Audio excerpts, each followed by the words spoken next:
semakin ke atas itu returnnya bisa semakin tinggi, tetapi risikonya semakin besar juga teman-teman.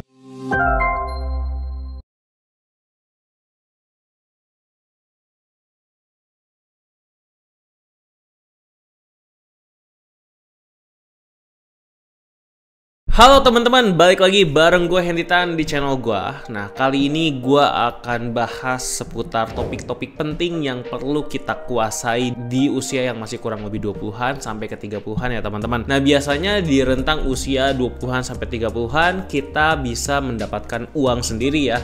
Kalau dulu biasanya kita masih mendapatkan uang dari orang tua ya, uang jajan ataupun diberikan bekal. Nah, kalau umur 20-an sampai ke 30-an teman-teman, biasanya kita sudah mulai bisa mencari uang sendiri. Ketika kita sudah mendapatkan uang sendiri dan kita misalnya sudah bisa mendapatkan uang lebih dan ditabung, biasanya yang kita tanyakan adalah ini uang mau kita kemanain gitu, apakah cukup ditabung saja atau digimanain. Tentu saja banyak orang akan menyarankan untuk diinvestasikan ya teman-teman ya. Intinya kita ingin uang kita bisa beranak dan bisa menjadi berlipat ganda. Nah, pertanyaannya adalah gimana caranya untuk bisa melipat gandakan uang tabungan kita gitu, supaya uang tabungan kita ini nggak cuma ngendep doang dan kemakan inflasi. Yang katanya inflasi di Indonesia itu bisa sampai 8% per tahunnya. Nah, sekarang kita akan bahas investasi-investasi yang bagus ya, yang bisa kita investasikan untuk mempertahankan nilai tabungan kita ataupun bahkan bisa membuat tabungan kita bertambah ya. Selain dari investasi terbaik adalah ilmu pengetahuan, kalau kita banyak belajar, kita bisa meningkatkan income lebih tinggi. Tentu saja investasi terbaik adalah di otak kita ya. Tapi gue nggak akan ngomongin soal itu ya teman-teman. Gue akan bener-bener bahas aset investasi yang tepat ataupun yang paling oke berdasarkan profil kita ya. Karena kalau misalnya ditanya investasi terbaik apa sih kok gitu ya, kalau ditanya investasi terbaik itu dari segi apa dulu nih? Dari segi return terbaik gitu.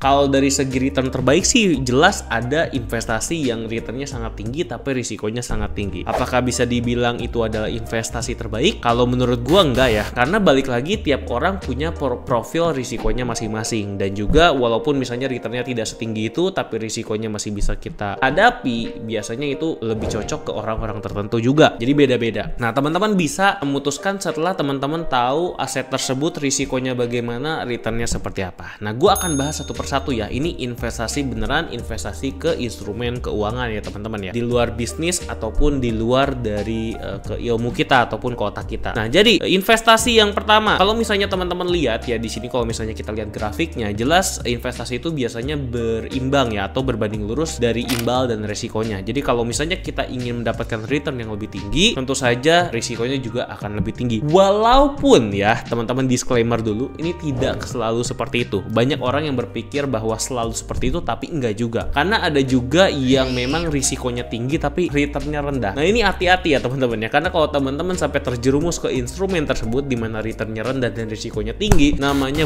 buang uang. Kita akan bahas dulu dari instrumen-instrumen yang umum ya teman-teman ya. Misalnya instrumen yang umum adalah deposito. Dimana kalau misalnya kita ingin nabung ke bank daripada cuma nabung doang, lebih baik kita masukin ke deposito. Deposito itu kalau kita lihat returnnya berapa persen sih ya. Jadi kita ngomongin return dulu baru resikonya. Nah, untuk return deposito sendiri itu kurang lebih sebenarnya ada di 2-5% setahun ya teman-teman. Jadi itu tergantung berbeda-beda banknya, juga tergantung dari suku bunga Bank Indonesia. Dan kalau misalnya dibilang untuk return 2-5%, risikonya rendah atau tinggi gitu. Bisa dibilang risikonya sangat rendah ya kalau misalnya kita depositokan ke bank. Misalnya kita deposito ke bank yang besar-besar seperti misalnya Bank BCA atau Bank BNI, return misalnya kita anggap saja 5% ya. Jadi kurang lebih dibagi 12 itu 0,4% ya, kurang lebih ya 0,4% per bulannya. Berarti kalau misalnya kita investasi 100 juta rupiah, kita akan mendapatkan berapa returnnya coba? 400 ribu rupiah ya.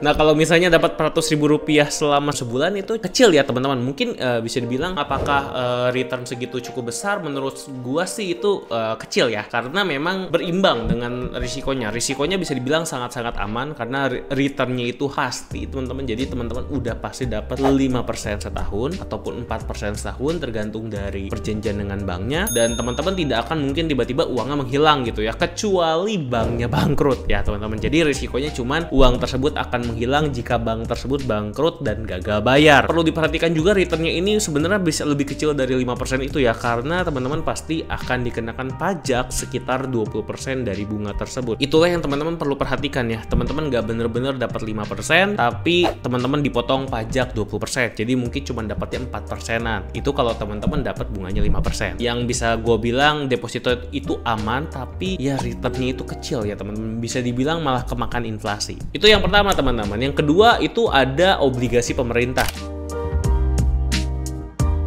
Nah, obligasi pemerintah ini juga sebenarnya bisa dibilang aset yang cukup aman ya. Sama atau seimbang dengan deposito atau bahkan menurut gua ini lebih aman. Kenapa lebih aman? Karena dijamin negara. Obligasi pemerintah itu misalnya kayak obligasi ataupun surat berharga negara. Dan returnnya itu bisa sampai 5-7% per tahunnya teman-teman. Jadi lebih besar dari deposito dan juga teman-teman bukan cuman bunganya lebih besar tapi pajaknya lebih kecil juga dibandingkan deposito.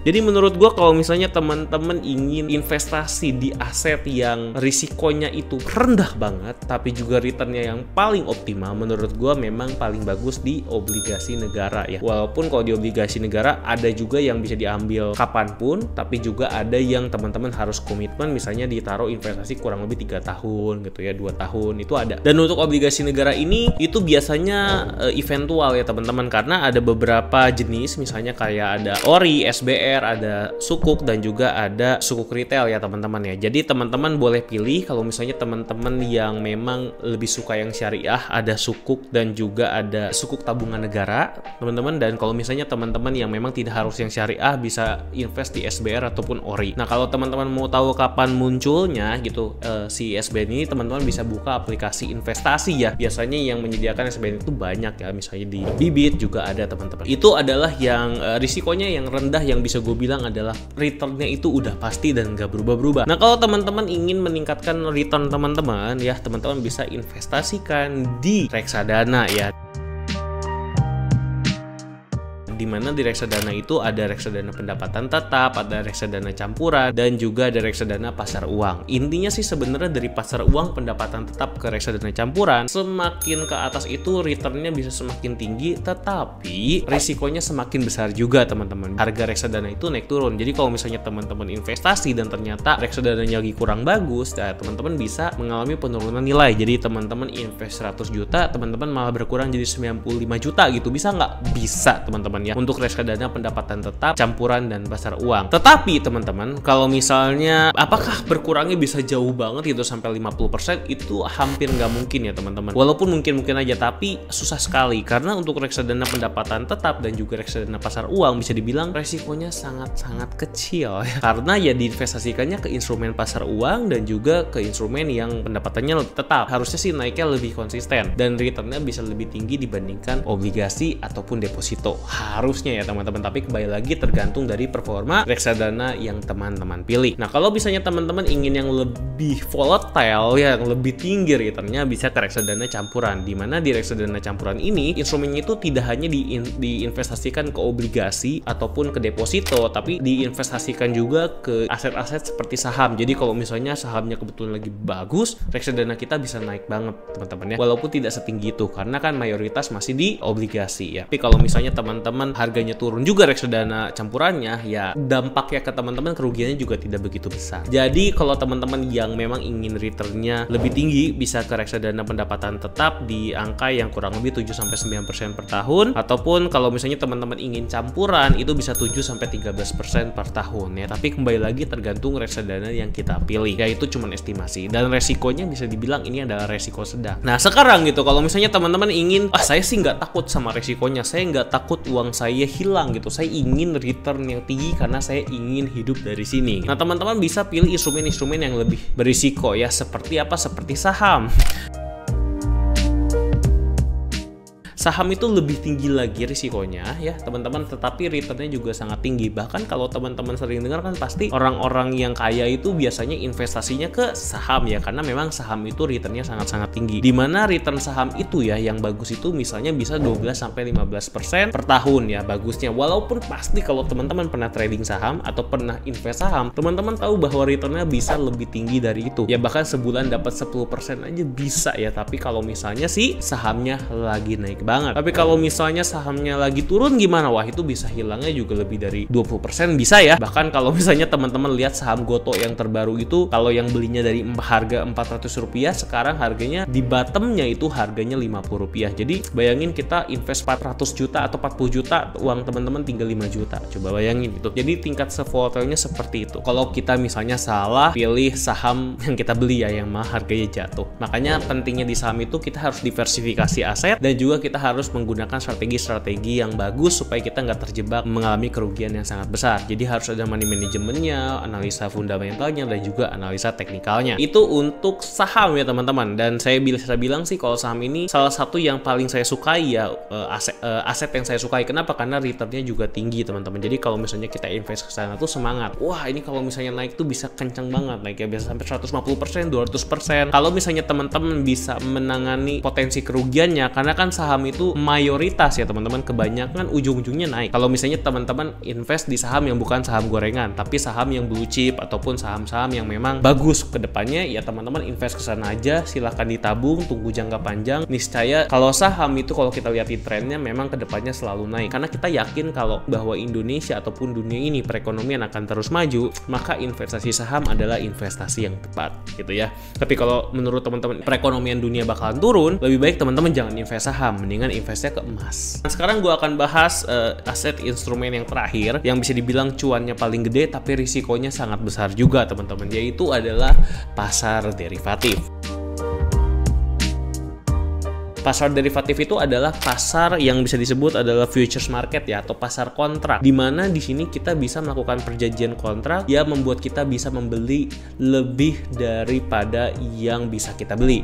Maksudnya gimana? Maksudnya gini, kalau misalnya teman-teman punya uang 100.000, teman-teman bisa beli barang harganya 100.000. Tapi kalau di pasar derivatif ini atau pasar futures market ini, teman-teman bisa beli barang yang lebih dari harga 100.000. Jadi kalau misalnya kita bisa beli barang yang harganya lebih mahal dibandingkan modal kita, jelas kegunaannya apa? Keuntungannya adalah ketika harganya naik, kita bisa mendapatkan untung yang jauh lebih besar. Itulah yang banyak dimanfaatkan orang-orang di pasar derivatif ini. Iya, bisa dibilang karena returnnya yang cukup tinggi dan juga karena kita menggunakan leverage ya untuk meningkatkan daya beli kita, resikonya adalah kita bisa mengalami margin call atau bahkan uang kita habis semua. Buat teman-teman yang mau nyemplung ke pasar derivatif ataupun futures market, teman-teman harus wajib mempelajari dulu sebelum teman-teman memberikan atau berinvestasi modal yang banyak di dunia derivatif ya. Itu saran saya. Saham atau derivatif teman-teman harus cukup berhati-hati karena teman-teman bisa kehilangan banyak modal di sana. Tapi jelas kalau misalnya saya rekomendasikan untuk teman-teman yang muda, teman-teman belajarlah gitu saham dan derivatif, karena disinilah kita bisa mendapatkan return yang besar kalau cara trading kita benar ya, atau cara investasi kita benar. Jadi kalau untuk derivatif bisa dibilang teman-teman punya potensi keuntungan 10-50% per tahun, walaupun kenyataannya bisa lebih dari itu ya. Ada yang bisa dapat 300% dalam 3 hari atau 500% dalam 1 bulan ya. Itu banyak banget kejadian seperti itu tuh yang saya lihat. Tapi balik lagi, teman-teman juga bisa kehilangan sampai seluruh modal teman-teman. Jadi hati-hati di pasar derivatif maupun di pasar saham, karena di balik returnnya yang tinggi ada juga risiko yang teman-teman harus bisa tanggung ya sebelum teman-teman berinvestasi di sana. Saya rekomendasikan yang mana? Semuanya saya rekomendasikan tergantung dari profil risiko teman-teman. Kalau saya sendiri pribadi, saya bagi-bagi teman-teman. Ada yang di deposito, ada yang di obligasi, ada yang di reksadana, ada juga di derivatif, dan juga ada di saham. Nah, buat teman-teman yang misalnya penasaran gimana sih cara kita invest saham yang benar ataupun trading yang bagus, teman-teman boleh banget untuk pantau dan subscribe channel ini supaya nanti gak akan ketinggalan video-video terbaru dari gua. Karena gua kedepannya akan bahas seputar investasi saham dan juga trading di futures market yang baik itu seperti apa. Oke teman-teman, jadi itu aja yang bisa gua sampaikan pada video kali ini. Sampai ketemu di video berikutnya, dan jangan lupa untuk subscribe dan pantengin channel ini setiap hari. Bye bye semuanya.